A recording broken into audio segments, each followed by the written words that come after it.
আজকে তোমাদের সাথে এই কেকটার ফুল মেজারমেন্ট আর তার সাথে কিভাবে আমি ক্রিম বিট করি, কি ইউজ করি, সব কিছু তোমাদের সাথে শেয়ার করব। তো দেখো, প্রথমেই আমি এখানে নিয়ে নিয়েছি একটা কেক টিন। 6 ইঞ্চিতে তোমরা করতে পারো, আমি সচরাচর 6.3 ইঞ্চিতেই করে থাকি। তো এখানে আমি ট্রোপোলাইটের প্রিমিক্স এবং ট্রোপোলাইটের ক্রিম ইউজ করি, কিভাবে বিট করি, কি করি না করি সব কিছু দেখাবো। এই দেখো, ওইটা 6.3 ইঞ্চি ছিল, আমি ভালোভাবে ওটাতে তেল লাগিয়ে বাটার পেপার লাগিয়ে নিয়েছি। আমি এখানে দেখো 180 গ্রাম ট্রোপোলাইটের প্রিমিক্স ইউজ করছি। জলটা আমি সেরকমভাবে মেপে দিই না, আমি এটা আমার যতটা পরিমাণ মনে হয় প্রয়োজন আমি ততটাই দিই। এটা বিটার দিয়ে বিট করারও কোনো প্রয়োজন পড়ে না। অন্যান্য প্রিমিক্সগুলো আমার একদম পছন্দ নয়, ওগুলো বিটার দিয়ে বিট করার প্রয়োজন পড়ে, ভালোভাবে হতে চায় না, কেমন যেন একটা হয়। তবে এই প্রিমিক্সটা তুমি কম আঁচে দাও, বেশি আঁচে দাও, যেভাবেই দাও না কেন খুব কম সময়ের মধ্যে খুব সুন্দর হয়ে যায়। তেল দেখলে একদম না দেওয়ার মতন সামান্য পরিমাণ দিলাম। এরপরে দেখো, এটাকে ভালোভাবে মিক্সড করে এই যে ঠিক এইভাবে রিবন কনসিস্টেন্সিতে পড়বে, ঠিক এইরকমভাবে দিয়ে আমি একটু ট্যাপ ট্যাপ করে দিচ্ছি। আর তারপরে ওই যে উনুনে আমি প্রিহিটে চাপিয়ে দিয়েছিলাম নুন দিয়ে, তারপর চাপিয়ে দিলাম। আর ঠিক 20 মিনিট পর দেখো, কাঠি দেওয়ার পর দেখছি একদম ফ্রেশ। তো 20 মিনিট পর কিন্তু আমি ওটা নামিয়ে নিয়েছি। আর এদিকে দেখো, আমি ট্রোপোলাইটের একটা ক্রিম ভেঙে নিয়েছি।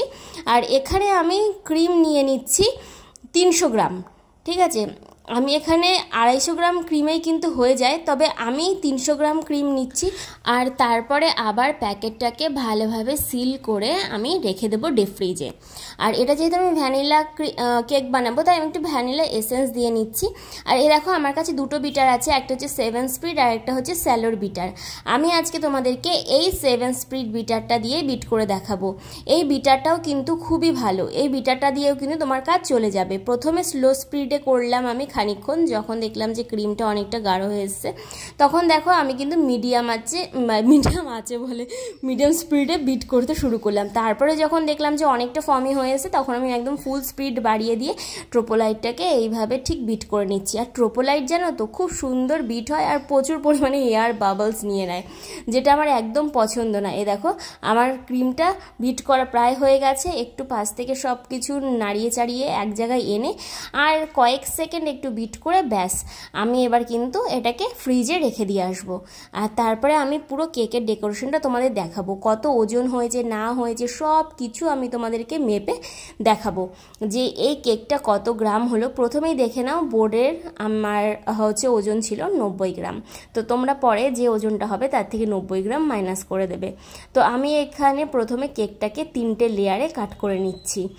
তো তোমরা তোমাদের যেমনভাবে ভালো লাগে সেভাবে কাট করে নেবে। আমি আগে দড়ি দিয়ে কাট করতাম, এখন চাকু দিয়েই করে নিই, খুব একটা অসুবিধা হয় না। তো আমি এখানে 3টে লেয়ারে করে নিয়ে তারপর লেয়ারগুলোকে আমি সাইডে রেখে দিচ্ছি। চলো এবারে শুরু করা যায়। ভিডিওটা জার্নি যদিও অনেক বড় হয়েছে, তবে যারা বিগিনার্স আছে আশা করি তাদের জন্য একটু হলেও উপকার হবে। আমিও বিগিনার্স, আমিও কিছুই জানি না, আমিও নতুন শিখছি, ভুলভ্রান্তি হলে সবাই ক্ষমা করে দিও। তো এখানে আমি সুগার সিরাপ নিয়ে নিয়েছি।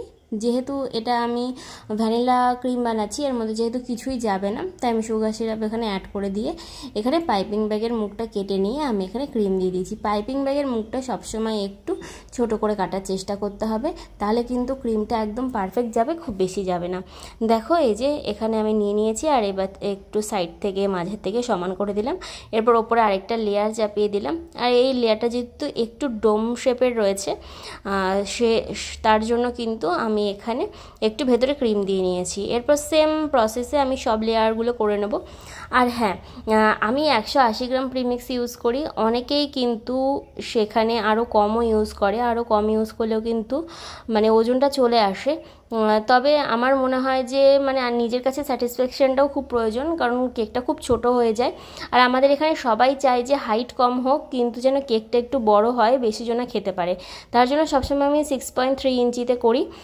আর হচ্ছে এবারে দেখো, সব লেয়ারগুলো জোড়া লাগানোর পর আমি এখানে ওপর থেকে ক্রাম কোট করে নিচ্ছি।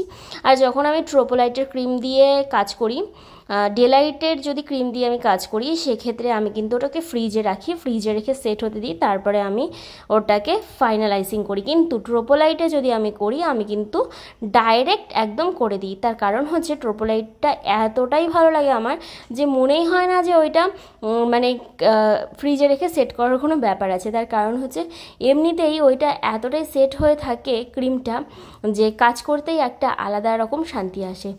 যাই হোক, কিন্তু আবার কালার মিক্সড করার পর বা বেশিক্ষণ ফ্রিজে রেখে দিলে এত পরিমাণে এয়ার নিয়ে নেয় ট্রোপোলাইট যে তখন আর কাজ করা যায় না। মানে আমি কিছুটা ফিনিশিং করে নিয়েছি, আর তারপরে এবারে আমি ইয়েলো ক্রিম দিয়ে মানে ইয়েলো কালার দেবো। খুব হালকা কালার দিতে হবে, তার জন্য আমি অল্প করে ক্রিম মিক্সড করে নিয়েছি। আর তারপরে এবারে আমি এইভাবে ঠিক ফাইনাল ফিনিশিংটা করে নিচ্ছি। এটা কিন্তু করতে করতে আরও হালকা কালার হয়ে আসবে, আর যখন আমরা ফ্রিজে রেখে এটাকে সেট করতে দেবো 10 ঘন্টা বা 8 ঘন্টার জন্য, তখন কিন্তু এই কালারটা আরও বেশি ফেড হয়ে আসবে। আর আমি যেহেতু এখন নতুন খুব বেশি কেকের অর্ডার থাকে না, আমি সবসময় চেষ্টা করি কাস্টমারকে মিনিমাম 8-10 ঘন্টা একটা কেক ফ্রিজিং করে তারপরেই দিই। আর তার কারণ হচ্ছে তাহলে কিন্তু টেস্টটাও খেতে অনেক ভালো হয়। দেখো এখানে সব কিছু ভালোভাবে দিয়ে আমি যতটা সম্ভব পারছি ততটা সম্ভব আমি স্মুথ ফিনিশিং করে নেওয়ার চেষ্টা করছি। যাই হোক, তোমাদেরকে পুরো ডিটেলসে ভিডিওটা দেখিয়েছি, প্রচুর বড় হয়ে যাচ্ছে আমি জানি, কারণ হচ্ছে আমি নিজেই ঢিপঢিপানি, আমি নিজেই এত আস্তে আস্তে কাজ করি যে তোমাদেরকে কি বলবো। যাই হোক, দেখো কি কালার ইউজ করি আমি তোমাদেরকে দেখিয়ে দিই। আমি কিন্তু কালার মিস্টের বা হচ্ছে ম্যাজিক কালার এগুলোই বেশি ইউজ করি। তো এখানে আমি পিঙ্ক কালার করে নিচ্ছি, কারণ আমি রোজ বানাবো, তোমরা দেখতেই পেয়েছিলে। তো পিঙ্কটা একটু হালকা লাগছিল, তার জন্য আরও 2 ড্রপ আমি এখানে মিক্সড করে নিলাম। আর এটা কিন্তু আমি রোজ পিঙ্ক কালারটা ব্যবহার করেছি, এটাতে একটা আলাদা রকম কালার আসে। তো এদের কিন্তু প্রচুর ভ্যারাইটি রয়েছে। এই কোম্পানির কালারগুলো কিনতে গেলে আমি মাঝে মধ্যে খুব কনফিউজড হয়ে যাই যে অ্যাকচুয়ালি কী কালারটা কিনলে কী ধরনের শেড আসবে, কারণ এর এত ভ্যারিয়েন্ট মানে জাস্ট বলার মতো না, এত কালার সাজানো থাকে দোকানে। তো এইভাবে ঠিক আস্তে আস্তে কাট অ্যান্ড ফোল্ড মেথডে দেখো আমি কিন্তু ক্রিমটাকে মিক্সড করে নিয়েছি কালারের সাথে। আর তারপরে এবারে চলো ফুল বানানোর পালা। আমি চেষ্টা করছি তোমাদেরকে একটা গোলাপ দেখানোর, জানি আমার গোলাপগুলো ভালো হয় না, তবুও আমি চেষ্টা করছি। তো প্রথমেই দেখো দেখাবো বললাম আর ভুল হয়ে গেল।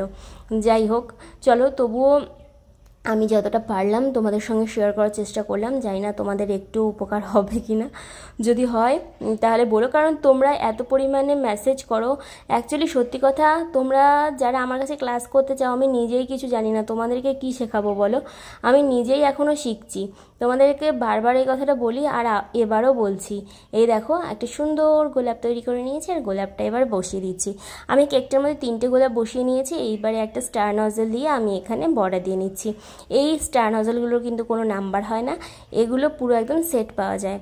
আর তোমরা যারা জিজ্ঞেস করো যে দিদি তুমি কোথা থেকে কিনেছো, আমি এগুলোর পুরো একটা সেট অনলাইন থেকে কিনে নিয়েছিলাম, তাতে আমি অনেক কিছু পেয়েছিলাম, আর সেগুলো দিয়েই আমি কিন্তু এখনও কাজ করছি। এখানে একটু সেই রোজের যে এটা ছিল সেটা দিয়েই কয়েকটা পাপড়ি দিয়ে নিলাম, আর তারপরে এখানে আমি কিছু পাতা দিয়ে নিচ্ছি।